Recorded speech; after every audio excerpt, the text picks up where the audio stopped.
근데 여러분, 제가 한번 말씀드렸듯이 이 팔이나 몸이 몸에서 분리되면요, 좀 뭐 잔인하게 말씀드리면 절단되면도 사람은 안 죽습니다. 물론 이제 고통이 너무 심하면 고통으로 죽을 수는 있지만, 예외적인 경우는 있지만요, 그 정도까지가 아니면 이 몸이 절단돼도 사람은 안 죽죠. 근데 머리가 절단되면 어떻게 됐습니까? 즉시로 죽죠.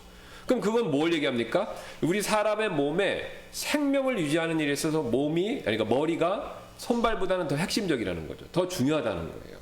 자, 그래서 더 중요한데, 그렇다고 해서 더 중요하다고 해서 머리가 생명의 몸의 생명을 유지시키는 일에 있어서 더 중요한 일을 한다고 머리가 손보다 우리 몸에 있어서 더 뛰어난 존재입니까? 그건 아니죠. 네. 똑같이 존귀하는데 역할 차이만 있다는 거예요. 그러니까 생명을 유지하는 일에 있어서 머리가 좀 더 많은 중요한 역할을 하는 거지, 우리 몸의 지체에 있어서 존귀함에 있어서 머리부터 발까지 다 똑같다는 겁니다. 여러분 가운데 저를 포함해 누구도요, 손가락 자르는 거 그거 뭐 허락하실 분이 있겠습니까? 필요 없다고 그래서. 예. 물론 이제 미용 수술한다고 제가 유튜브 보니까 갈비뼈를 2개를 이렇게 허리를, 그런 거는 좀 비정상이죠. 예. 그런 게 아니고 정상적인 생각을 갖고 있는 이상은요, 우리 몸의 지체는요 똑같이 존귀한 겁니다. 똑같이. 역할 차이만 있다는 거죠. 그래서 역할 차이가 있다, 이 사실을 정확히 이해해야 됩니다. 그래서 만약에 몸에서 손이 나도 머리 노릇을 하고 싶어, 그래갖고 손이 어떻게 머리 노릇을 할 수 있겠습니까? 그런 넌센스죠. 우스꽝스러운 거죠. 발도 마찬가지죠. 나는 왜 항상 땅에 더러운 먼지만 딛고 다니고 그래야 돼? 나는 항상 왜 위에 다른 지체들을 내가 이렇게 이렇게 데리고 다녀야 돼. 힘을 써야 돼. 그 불만이라고 나도 손처럼 하겠다. 발로 손 역할하면요, 그것도 넌센스죠. 똑같이 존귀하지만요, 그러니까 존재론적은 똑같이 존귀하지만 역할상의 차이가 있다는 겁니다. 그러니까 역할상의 차이가 있기 때문에 그 역할상의 차이에 따라서 잘 맞춰 해야 몸 전체가 원활하게 작동하죠. 교회에서도 마찬가지입니다. 그러니까 교회에서도 말씀드렸듯이 목양자가 있고요, 또 양이 있어요. 다스리는 자가 있고 다스림 받는 사람이 있습니다. 또 섬기는 자가 있고 섬김 받는 사람이 있어요. 그러니까 각각의 역할 차이가 다 있습니다. 그래서 역할 차이에 맞춰서 하나님 주신 은사에 따라서 적절하게 할 때 교회가 원활하게 건강하게 돌아간다는 거죠. 근데 이제 이걸 오해하면요, 문제가 있습니다. 자, 제가 이걸 준비했는데요, 어제 이제 1시간 정도 시간을 내서 제 아내와 같이 열심히 만들었습니다. 제가 이걸 어떻게 하면 잘 설명드릴까 고민과 고민을 끝에 하나님이 지혜를 주셨어요. 예. 굉장히 유익하다 생각하고, 한번 들어보시고 마음에 드시면 한번 기억해 놓고 다른 분들한테 설명할 때 이걸 사용하시면 좋을 수 있습니다. 자, 이게 남자라고 생각하시고 여자라고 생각하시면 됩니다. 남자 여자 뒤에 말씀드리고요. 이게 이제 목자 양이라고 생각하시면 됩니다. 둘 다 어떻습니까? 똑같이 하나님 앞에서 이퀄이에요. 똑같이 존귀합니다.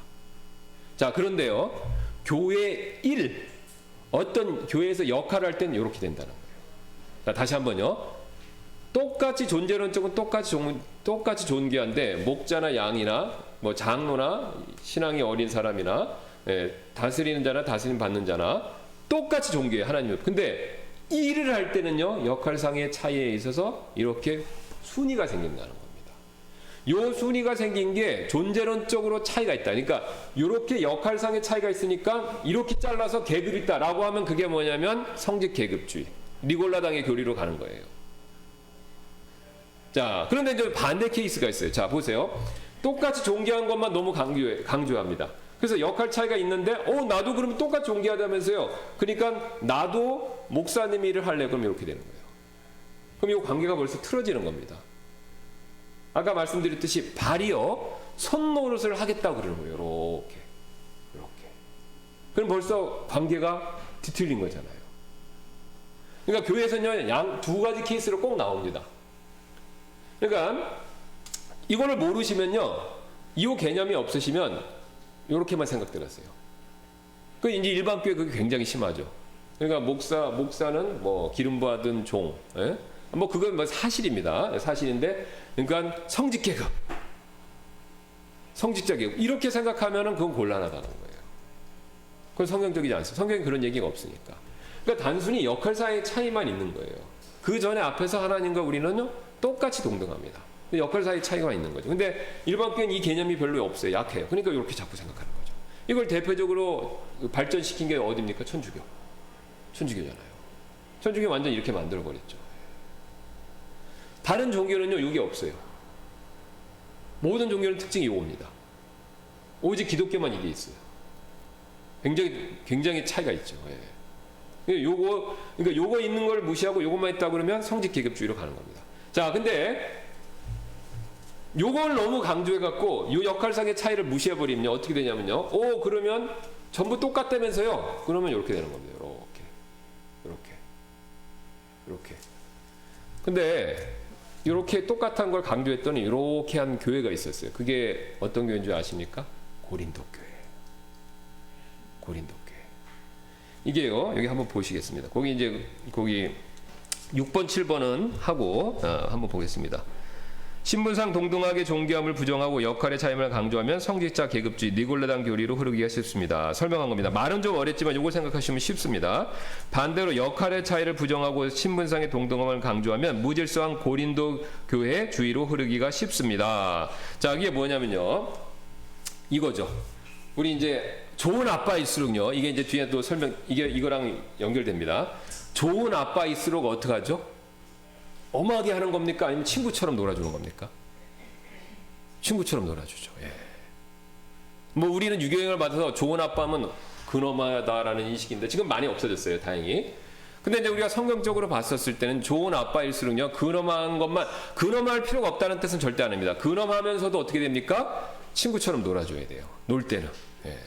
아니 뭐 중요한 일이 있었어도 아버지가 이렇게 그 애들같이 행동하면 안 되겠죠. 뭐 중요한 집안의 중대 소사 이런 거 어려운 일을 할 때 애들처럼 행동하면 안 되겠죠. 그러니까 중대 소사는 아버지가 근엄하게 결정하고 또 자식이 잘못했을 때도 근엄하게 처리해야 되겠죠. 그러니까 그건 근엄하게 맞는데 놀아줄 때는 어떻습니까? 놀아줄 때도 근엄하게 야 놀자 이렇게 하면 애가 안 놀죠. 그 눈높이를 맞춰줘 갖고 같이 장난감도 만들어주고 네슬링도 하고 그리고 막 같이 어울려 뒹굴고 놀아야 좋은 아빠잖아요. 그러면 이렇게 좋은 아빠일수록 친구처럼 놀아주는데, 근데요, 애들이 참 이상합니다. 저도 이제 길러보니까, 이게 애들이 철이 없을 때는요, 아빠가 친구처럼 놀아주면요, 어떤 현상이 꼭 발생하냐면, 속된 말로 제가 좀 하겠습니다. 이해하시고 쉽게, 맘먹어요. 그죠? 이상해, 참. 이게, 큰 애들은 안 해요, 절대로. 10살 미만일 때, 막 아빠가 놀면요, 오히려 아빠를 이겨먹으려고 그러고 속된 말 한 번 더 하겠습니다. 막 맘먹으려고 그러는 거예요. 그리고 그걸 내버려두면 어떤 현상이 벌어지냐면요. 신기하게도 자기가 아빠 노릇을 하려고 그래. 막 이거 해야지. 막 저거 해야지. 근데 그게 더 심해지면 일명 컨트롤 안 되는 아이가 되는 거죠.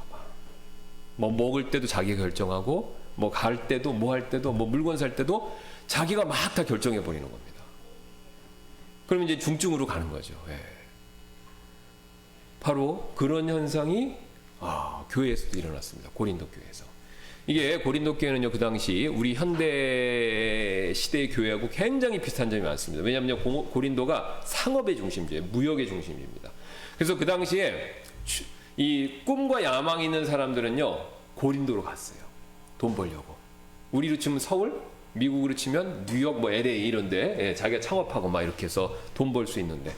그런 곳이었어요. 그러니까 이 고린도에서 사는 사람들은요, 굉장히 자기 성취가 강하고 그 다음에 자기 하고 싶은 게 많고 또 반대로 경쟁자가 많으니까 그 경쟁을 찍어 누르고 그래갖고 자수성가고 뭐 이런 사람들이 굉장히 많은 겁니다. 현대사하고 굉장히 비슷한 점이 많아요. 근데 그런 데서 구원받은 사람들이 교회에 옵니다. 그 교회 왔는데 그 교회를 누가 세웠습니까? 바울이. 근데 바울은요, 예수님의 방법을 닮은 겁니다. 그러니까 예수님의 이게 다 이 내용들이 다 바울이 설명해 준 겁니다. 성경을 유심 보시면 다 이게 바울이 설명해 준 거예요. 그러니까 이 바울은 그걸 아는 겁니다. 그래서 고린도 교인들을 대할 때 이렇게 대해준 거예요. 기본적으로 형제고 교회 일을 하는 데 있어서는 이렇게. 그랬더니 어떤 현상이 벌어지냐면 고린도 교회 성도들이 이렇게 한 거예요. 이렇게 한 겁니다. 제 말이 사실인지 아닌지는 고린도 사실을 쭉 한번 이 관점을 가지고 읽어보시면 되고 여기 나오죠. 그래서 바울이 고린도전서 9장 한번 가겠습니다. 바울이 그래갖고 이런 얘기를 해요. 이제 뭐라고 그러냐면요. 9장 가보겠습니다. 고린도전서 9장 한번 가시면요. 자, 여기 이제 바울이 굉장히 유명한 말씀을 합니다. 내가 사도가 아니냐? 내가 자유로운 자가 아니냐? 내가 예수 그리스도 우리 주를 보지 아니하였느냐? 너희는 주 안에서 행한 나의 일이 아니냐? 다른 사람들에게는 내가 사도가 아닐지라도 분명히 너에게는 사도이니 너희는 주 안에서 나의 사도직의 봉인이니라. 뭘 얘기합니까? 이 고린도 교인들이 특이하게도 바울의 사도직을 인정 안 했다는 거예요. 왜 이 얘기하는 겁니까? 왜 고린도 교인들이 안 했을까요? 왜 안 했을까요? 아까 지금 아이들의 그 표현 제가 예로 들었던 듯이 뭐냐면 속된 말로 하면 맘먹은 겁니다. 예. 그러니까 바울이 예수님처럼 친절하게 잘 해준 거예요. 예. 권위를 안 내세운 거예요. 예. 권위를 안 내세우고 형제로서 따뜻하게 굉장히 잘해준 겁니다. 그랬더니 어떤 현상이 벌어지냐면요. 이 세상 고린도 문에 쩔었던 고린도 교인들이 어떤 일이 벌어지냐면 이 바울이 만만한 사람이네. 그러면서 어떻게 되냐면요. 이렇게 돼버린 겁니다. 자기가 교회 일을 자주지하겠다라고 나서기 시작한 거예요. 그러니까 그 다음부터 무슨 일이 생겼습니까? 나는 바울파, 아볼로파, 게바파, 심지어 그리스도파도 있어요. 이 사람 영적인 게 아닙니다. 자기는 파당의 일종이에요. 그러면서 말을 안 듣는 겁니다. 자기 막 멋대로 하는 거예요. 그러니까 교회가 어떻게 됐습니까? 분파가 생기고 교회에서 자기 멋대로 하니까 교회의 유니티가 깨지는 거예요. 하나됨이. 그러니까 유니티가 깨지니까 굉장히 교회가 여러 가지 문제가 막 증폭돼 버리는 거죠. 바울이 그래서 그 사실을 듣고 쓴 편지가 바로 고린도서신서입니다. 근데 이 사람들의 특징이 뭐냐면요. 바울의 사도직의 권위를 인정 안 한 거예요. 그러니까 바울이 쓴소리를 한 거죠. 딴 사람은 몰라도 너희는 나에 대해서 사도직을 인정해야 된다. 왜 그렇죠? 내가 너희들 개척했잖냐. 복음전에서 나를 통해서 구원받지 않았냐. 내가 너희들을 섬겨주지 않았냐. 그러니까 최소한 다른 사람들은 좋다. 그러나 너희만큼은 나의 사도직을 인정해야 된다. 요거를 한마디 한 겁니다. 굉장히 부드럽게. 말 안 들으면 하나님한테 혼나. 심판받아. 이런 식으로 얘기를 안 한 겁니다. 바울이 굉장히 온유한 마음으로 예수님의 마음을 품고 굉장히 좋게 권면하는 거죠. 바울 굉장히 훌륭한 사람입니다. 예. 근데 여러분 이게요 굉장히 중요한 게 왜냐면요. 이 지난번에도 제가 말씀드렸듯이 이 고대 사회는요 굉장히 잔인합니다. 잔혹하고. 근데 그 잔인하고 잔혹한 사회에서요. 그리고 사람들을 이렇게 노예제로 억누르고요. 인권이고 뭐 그런 거 없습니다. 예. 사람 노예 목숨은 파리 목숨보다 못하고 굉장히 잔혹하고 잔인했는데요. 그 잔인하고 잔혹한 그 고대 사회에서 예수님이란 분이 딱 오셨어요. 그리고 그분이 뭘 보여주시냐면요. 인류에서 처음으로 완벽하게 그것도 다른 사람을 굉장히 사랑으로 대하는 모습을 보여준 거예요. 굉장히 사랑으로. 그러니까 구원받은 사람 똑같이 너 형제 자매다 라고 얘기하고 그 다음에 역할상의 차이만 말씀하시고 다음에는 또 똑같이 대해주시고 그러니까 예수님 품에 누가 요한이 이렇게 기대고 그죠? 네. 예수님한테 굉장히 친근하고 그래 예수님이 얼마나 그 창녀와 세리 창녀 이런 사람들하고 친구였습니까? 그러니까 그런 걸 예수님이 하셔갖고 사도들이 좋았던 거예요.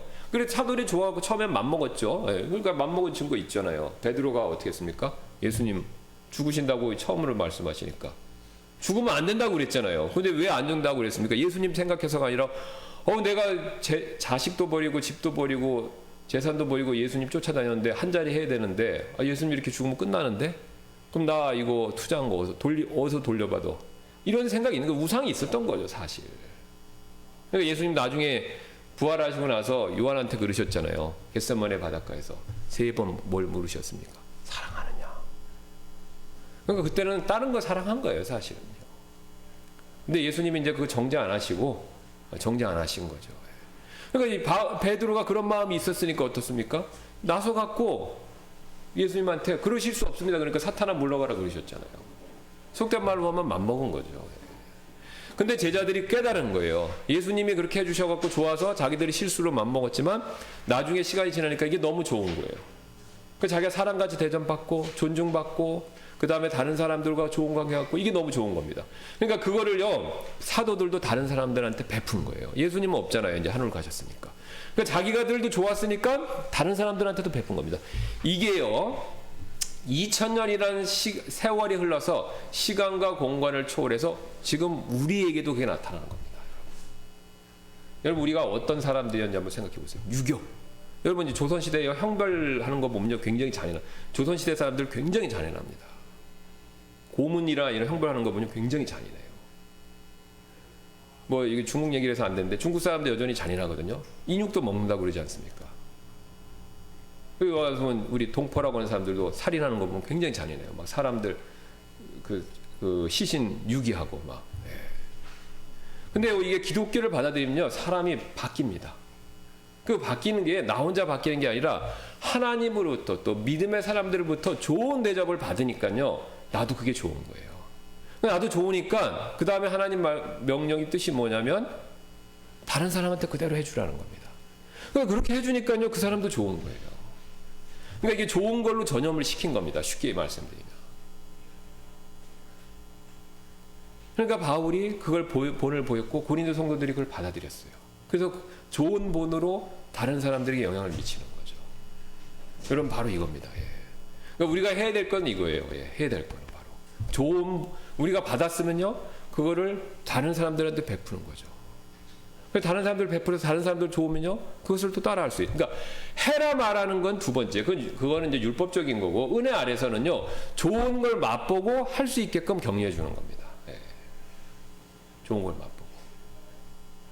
그래서 아까 말씀드렸듯이요 이렇게 해서 우리가 본질적은 똑같은데 교회에서 역할사항 차이가 있어요. 그 역할사항이 차이가 있는데 이거를 본질적으로 똑같은 걸 무시하고 역할상의 차이 있는 것만 강조하면 성직자 계급으로 가는 거고요. 그 다음에 이걸 똑같다고 생각해갖고 역할상 차이 있는 걸 무시하고 이렇게 하면요 교회가 고린도 교회 같이 되는 겁니다. 예. 그러니까 막 교회가 엉망이 되는 거죠. 예. 근데 이제 그런 일들은요 언제 일어나냐? 믿음이 큰 자일 때가 아니라 믿음이 어렸을 때, 약할 때. 그래서 여기 성경에 나오잖아요. 저기 보겠습니다. 13장 11절. 내가 아이였을 때는 아이처럼 말하고 아이처럼 깨달으며 아이처럼 생각하였으나 어른이 되어서는 아이의 일들을 버렸노라. 크면요 안 해요. 우리 아들도 어렸을 땐 그랬는데 좀 크니까 한 초등학교 10살 넘어가니까 안 하는 거예요. 그리고 제가 가끔 뭐 장난치느라고 야 너 옛날에 좀 그런 거 했는데 그러면 창피해요. 얘기하지 말라고 그래요. 다 그렇습니다. 저도 그랬고요. 여러분도 그러실 수 있고 앞으로 그럴 수도 있어요. 근데 그게 문제가 아니라는 거예요. 왜냐하면 어쩔 수 없잖아요. 예, 우리가 그런 데서 자라고 한 게 아니고 부모님이 그렇게 키운 것도 아니고 학교에 그렇게 가르친 것도 아니고 세상에서 그렇게 한 게 아니고 이건 교회에 와서만 느낄 수 있는 거예요. 맛볼 수 있는 겁니다. 정상적인 교회, 성경적인 교회에서만. 예. 교회에 와서만 느끼고 맛볼 수 있는 거예요. 그러니까 우리가 몰랐으니까 그렇게 습관이 되었다가 와서 나도 모르게 그렇게 하는 겁니다. 그렇게 하면요 그게 처음에는 뭐 내가 잘하는 것 같고 내가 어떻게 막 열심히 하는 것 같고 그런 생각이 하지만요 사실은 다 어린아이라는 거죠. 성숙한 사람일수록요 말수가 적어집니다. 성숙한 사람일수록요 하자는 대로 해줘요. 그 사람이 맞거나 올바르거나 훌륭해서가 아니라 아, 그 사람이 아직 이렇게 더 잘해야 되는구나 라는 걸 알기 때문에 그런 거죠. 물론 그 성숙하지 못한 사람을 막 혼낼 수 있어요. 근데 그건 율법의 방법이고 한계가 있습니다. 그러니까 자녀들 길러보서 아시잖아요. 막 매로 때리고 혼내면요 효과 없어요. 어느 선 컸을 때까지. 좋은 본으로요 말로 해서 잘 영향을 그러니까 부모가 좋은 영향을 끼쳐야 자녀들이 잘 배웁니다. 예. 이게 원리가 똑같습니다. 예. 교회, 가정 똑같아요. 예. 이제 남자 여자는 다음 시간에 제가 설명드릴 건데, 그러니까 이거를 기억하시면요 굉장히 쉽습니다. 이제 이것만 기억하시면 페미니즘 이거의 왜 문제인지도 정확히 아실 수가 있어요. 페미니즘도 굉장히 간단합니다. 그러니까 우리가 성경의 원리는요 굉장히 쉬워요. 왜냐하면 그걸 이해할 수 있게 하나님이 굉장히 쉬운 원리를 주셨으니까. 뭐 아인슈타인의 상대성 원리가 저 어려우면 누가 그걸 알 수 있겠습니까? 예. 그러니까 굉장히 쉽습니다. 근데 이제 굉장히 쉬운 걸 아셔야 되고 그 다음에 그 아신 것에서 멈추면 안 됩니다. 그 아신 걸 가지고 실천하셔야 돼요. 그러니까 사람들 우리 성도들 만났을 때 될 수 있으면 외모로 판단하지 말고 똑같아. 그러니까 이 생각을 딱 머리에 가지고 계시는 거죠. 그래서 똑같다 이렇게 자꾸 생각하시는 거죠. 그 다음에 하는 일에 있어서 역할 차이가 있다. 그러니까 역할 차이가 있다는 걸 인정하고 은사가 있는 사람이 하면 그걸 밀어준다. 그게 에디파이잖아요. 세워주는 거고. 그죠? 예. 그리고 권위가 있는 사람들은 존경해줘야 되고. 그죠? 예. 그 다음에 내가 성숙하면 나도 권위 있는 사람으로 하면 돼요. 예. 근데 이제 자꾸 어렸을 때 이거 자꾸 이렇게 하면 안 된다는 거죠. 이렇게 하면. 그러면 이제 어린아이가 자기 집에서 막 자기 마음대로 휘젓고 하려고 하는 거랑 똑같은 거죠. 근데 시간이 지나면요, 다 후회합니다. 다 후회해요. 성장하면요, 다 아니까. 이 땅에서 모르면 천국 가서도 압니다. 예, 다 후회하는 거죠. 예. 그러니까 이제 우리가 누구든지 저도 그런 실수를 많이 했고 다 그런 실수가 있습니다. 근데 실수가 없을 수는 없고요. 있는데 실수가 있다 하더라도 그것을 이제 빨리 줄이는 게 지혜로운 거겠죠. 빨리 줄이는 게. 자, 그래서 우리가 이제 목회자 성도 관계도 그렇고, 그 다음에 이제 남편과 아내의 관계도 이제 사실 마찬가지입니다. 남편과 아내의 관계 이제 시간이 없어서 우리가 다음 시간에 보겠는데, 이거 잠깐만 1장 26절만 보겠습니다. 뒷장 보시면요. 남편과 아내의 관계. 하나님께서 이르시되 우리가 우리의 형상으로 우리의 모양에 따라 사람을 만들고 그들이 바다의 물고기와 공중의 날짐승과 가축과 온 땅과 땅에서 기는 모든 기는 것을 지배하게 하자 하시고, 이게 하나님이 사람을 만드신 마스터 플랜이에요. 왜 만드셨는지 이게 딱 선언을 하고 있습니다. 그러면 하나님께서 만드신 방법은 뭐냐면 하나님의 형상과 모양대로 사람 만든 거예요. 자, 그러니까 하나님의 형상과 모양으로 사람을 만드셨고 그 만들어진 사람 그럼 노는 게 아니죠. 목적이 있는 겁니다. 무슨 목적입니까? 땅과 땅 안에 있는 모든 생물 지배하게 하자 이거였죠. 다스리는 일을 위해서 사람 만드셨고 그 사람을 그렇게 다스리는 목적을 만드시기 위해서 하나님 형상대로 만든 거죠. 그래서 하나님 형상대로 사람 만들고 임무가 뭐냐면 다스리고 지배하는 겁니다. 그러니까 이거는 왠지 나중에 천년왕국과 굉장히 관계가 깊은 겁니다. 이게. 자, 그런데 이제 여기 재밌습니다. 27절 보시면 이처럼 하나님께서 자신의 형상으로 사람을 창조하시되 하나님의 형상으로 그를 창조하시고 그 다음 뭐라고 말씀하십니까? 남성과 여성. 이거 굉장히 중요합니다. 그러니까 사람을 만드셨는데 사람을 남성과 여성으로 만드셨어요. 그럼 왜 남성과 여성으로 만드셨을까요? 28절에 나오죠. 하나님께서 그들이라고 말씀하니까 남성과 여성에게 복을 주시고 하나님께서 남성과 여성들에게 이르시되 다산하고 번성하여 땅을 채우라. 땅을 정복하라. 바다의 물고기, 공중의 날짐승, 땅 위에서 움직이는 모든 생물 지배하라. 그러니까 남성과 여성으로 만드신 목적은 뭐냐면요. 지배하게 하는 일에 대한 역할 차이입니다. 그러니까 여기 역할 차이가 있죠. 다산하고 번성하려. 그러면 사람 혼자서는 번성할 수가 없어요. 예, 성 혼자 가지고는. 양성 동체, 아베마 같은 거 그런 거 있지 않은 이상은요. 그러니까 사람 남자 혼자서는 다산하고 번성할 수가 없습니다. 하나님의 목적을 수행할 수가 없죠. 그러니까 어떻게 만드셨습니까? 사람을요? 남자와 여자. 그럼 남자와 여자로 존재한다는 건요. 하나님의 시각에 있었을 때 목적이 있습니다. 그 목적을 달성하기 위해서 특별히 사람을요. 남자와 여자, 남성과 여성으로 만드신 거예요. 그럼 그 목적이 뭡니까? 가정을 이루어서 다산하고 번성하고요. 그 다음 이 세상을 다스리는 일. 그러니까 이 세상을 다스리는 일과 가정을 이루는 일이 중요한 목적이기 때문에 하나님이 남자와 여자를 만드신 거라는 거죠. 예. 자, 그래서 이제 여기서 중요한 사실들이 드러나는데 그 내용들은 우리가 다음에 살펴보겠습니다. 그러니까 여기서 지금 창세기 1장 26, 27, 28절 말씀이 굉장히 중요합니다. 예, 굉장히 중요합니다. 이게 여러분이 만약에 이 말씀을 이렇게 그냥 그동안 보셨다면 지금 사람, 남성, 여성 이렇게 순서대로 말씀하신 이유를 잘 한번 생각해 보셔야 됩니다. 하나님의 뜻이 다 있습니다. 이런 걸 보여주시기 위해서요. 그 원리를 가르쳐 주시려고.